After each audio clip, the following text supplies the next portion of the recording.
अस्सलाम वालेकुम नाजरीन, मैं हूँ वजिया ज़ुबैर।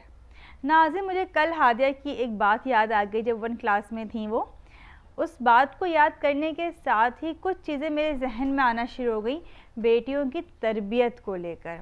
तो मैंने सोचा क्यों ना वो वाक़या आपसे शेयर करूं और फिर उससे मुंसलिक जो बातें हैं वो आपसे शेयर करूं। शायद इस तरह आपको भी अपनी बेटियों की तरबियत करने में आसानी हो। तो नाज़रीन, हुआ कुछ यूँ कि हादिया जब 1 क्लास में थी तो मेरा एक्सीडेंट हुआ था। उस दौरान मैं हादिया की फ़ीस पे नहीं कर सकी थी, क्योंकि उनको स्कूल छोड़ के आना, लेकर आना ही मेरी ही ज़िम्मेदारी थी और मेरी हिम्मत नहीं होती कि उनको छोड़ने के लिए जाऊँ। तो वो अपने नाना के साथ जा रही थी और फ़ीस देना मैं उनको भूल गई थी। अब हादिया आई और बताने लगी कि मामा आपने मेरी फ़ीस पे नहीं की थी। मैंने कहा नहीं बेटा, बिल्कुल मेरे जहन से निकल गया आपकी फ़ीस पे करना। कही मामा आपने फ़ीस पे नहीं की थी, मुझे आज क्लास से निकाल दिया गया था और मुझे लाइब्रेरी में बिठाया गया था। मैंने कहा ओह, ये तो बहुत ही गलत हुआ, क्योंकि आपको पता है हम माएँ तो एक ही तरीके सोचती हैं कि अगर बच्ची ने आज पूरे दिन क्लास अटेंड नहीं किए तो इसका मतलब ये हुआ कि पूरे दिन का हर्ज हो गया उसका और सारा काम जमा हो गया और वो काम उसको दोबारा करना पड़ेगा। तो मैंने भी ऐसे ही सोचा कि ये पूरा दिन ज़ाया हो गया हादिया का। मैंने कहा नहीं बेटा, मैं कल ही जाके आपकी फ़ीस पे कर दूँगी इंशाअल्लाह ताला। नहीं मामा, मैं आपको इसलिए नहीं बता रही थी, मैं तो आपको इसलिए बता रही थी कि मेरी फ़ीस अभी पे कीजिए ही नहीं आप। मैंने कहा क्यों? कि नहीं मामा, मुझे लाइब्रेरी में इतना मज़ा आया, मैंने इतनी सारी स्टोरी बुक्स पढ़ी वहाँ पे, और आपको मालूम है नर्सरी क्लास के स्टूडेंट्स आ गए थे, वो लोग कार्टून देख रहे थे। मामा मुझे इतना मज़ा आया वहाँ कार्टून देखने में, मैंने इतना एंजॉय किया लाइब्रेरी में। मामा प्लीज़ आप मेरी कल भी फ़ीस पे नहीं कीजिएगा ना, अच्छा मुझे क्लास से निकाल के लाइब्रेरी में बिठा दें।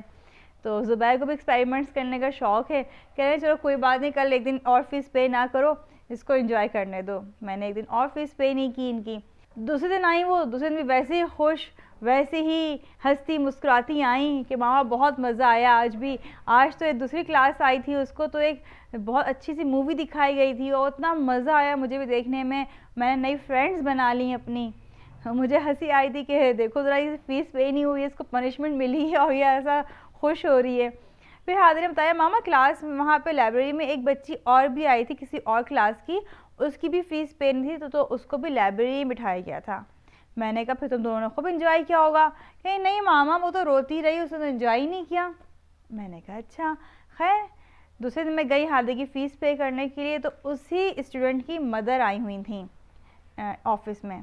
तो बहुत गुस्से में थी कि आपने कैसे मेरी बच्ची को क्लास से बाहर निकाल दिया, अगर उसकी फ़ीस पे नहीं हुई थी तो आपने उसको लाइब्रेरी में बिठा दिया। आपको पता है उसकी कितनी इंसल्ट हुई है पूरी क्लास में, पूरी क्लास क्या सोच रही होगी उसके मुतालिक, सारे बच्चे क्या सोच रहे होंगे कि इसके माँ बाप फ़ीस अफोर्ड नहीं कर सकते कि वक्त पे फ़ीस पे करें। आपने तो मेरी बेटी की इंसल्ट कर दी। अच्छा, मैं तो बिल्कुल खामोश थी कि अब मैं क्या कहती। जाहिर सी बात है कुछ रूल्स होते हैं स्कूल के, अगर हम फ़ीस नहीं पे कर रहे हैं तो ये हमारी भी गलती है, हमें कम्युनिकेट कर लेना चाहिए पहले जाके ऑफिस में। तो मैं तो खैर इस बारे में मैंने कुछ नहीं कहा कि आपने हादिया को क्यों निकाला क्लास से, क्यों हादिया खुद इतना इंजॉय कर रही थी। लेकिन मैंने बाद में सोचा कि दोनों बच्चों की सिर्फ़ और सिर्फ सोच में फ़र्क था।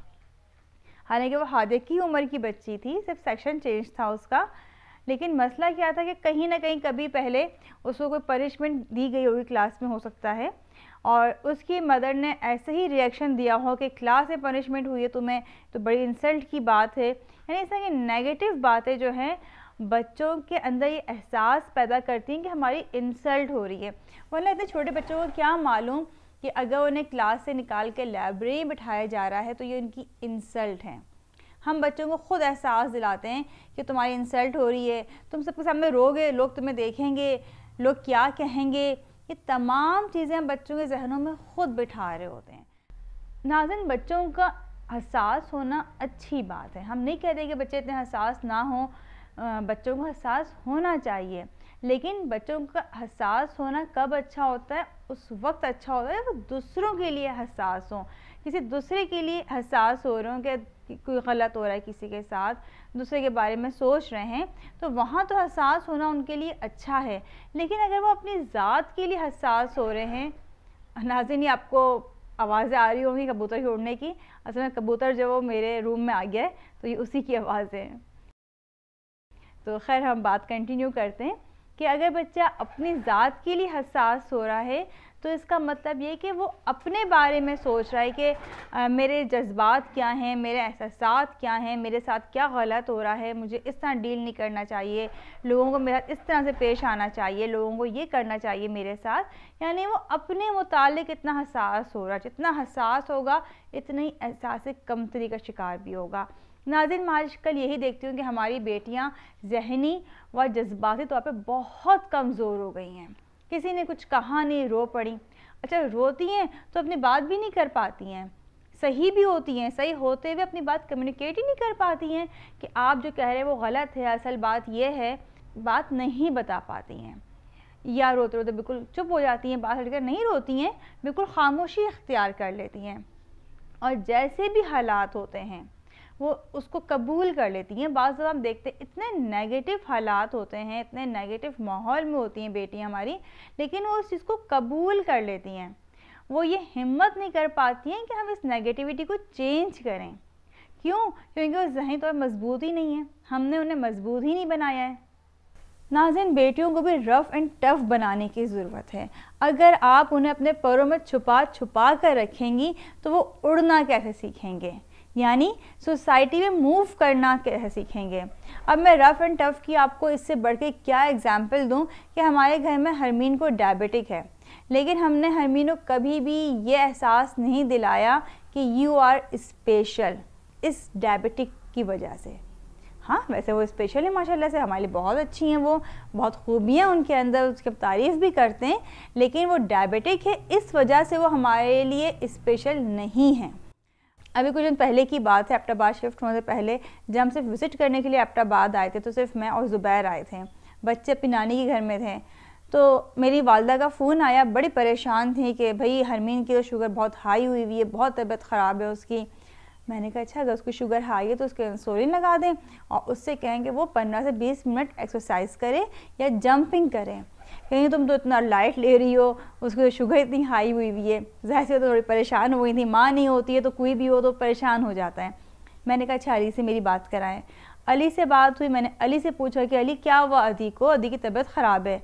नहीं मामा, अदी की तबीयत तो ख़राब नहीं है, तो बिल्कुल ठीक है। मैं नानू तो क्या तबीयत ख़राब हो रही है? हाँ, वो थोड़ी शुगर उनकी हाई हो गई है।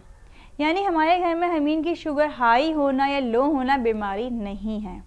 हमने हरमीन को ये एहसास नहीं दिलाया कि तुम्हारी शुगर हाई हो रही है तो आप बीमार हैं, या अगर आपकी शुगर लो है तो आप बीमार हैं।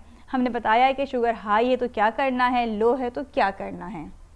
नाज़रीन, हमारे लिए हमारे तीनों बच्चे ही स्पेशल हैं, क्योंकि हमारे तीनों बच्चों में ही माशाल्लाह बहुत सारी खूबियाँ हैं। ऐसे ही तमाम बच्चों में बहुत सारी खूबियाँ होती हैं, तमाम बच्चे स्पेशल होते हैं, सिर्फ उनको फोकस करने की ज़रूरत होती है। नाज़रीन, बच्चे क्या सोचेंगे, बच्चे किस तरह का रद्द-अमल पेश करेंगे, बच्चे क्या करेंगे, ये सब कुछ डिपेंड करता है आपके ऊपर। यानी पेरेंट्स जिस तरह सोचते हैं, जिस तरह की बातें करते हैं, बच्चे भी वैसी ही सोचते हैं, वैसी ही बातें करते हैं। अगर आपके जुमले ऐसे होते हैं जिनसे ये ज़ाहिर होता है कि आप बहुत मजबूर हैं, बहुत मज़लूम हैं या बहुत बेचारी सी हैं आप, तो आप यकीन करें आपके बच्चे भी अपने मुतालिक ऐसे ही सोचेंगे, उनकी भी ऐसी ही मेंटालिटी बन जाएगी। तो अगर आप चाहती हैं कि आपकी बच्चियां मजबूत हों ज़हनी व जज्बाती तौर पे, तो आपको ख़ुद भी मजबूत होना पड़ेगा। उन्हें बताना पड़ेगा कि हर चीज़ को इतना सीरियस नहीं लेते हैं, हर चीज़ पे इतने हसास नहीं होते हैं। उम्मीद है कि आज की वीडियो से आपने बहुत कुछ सीखा होगा। कमेंट्स में अपनी राय का ज़रूर इजहार कीजिएगा।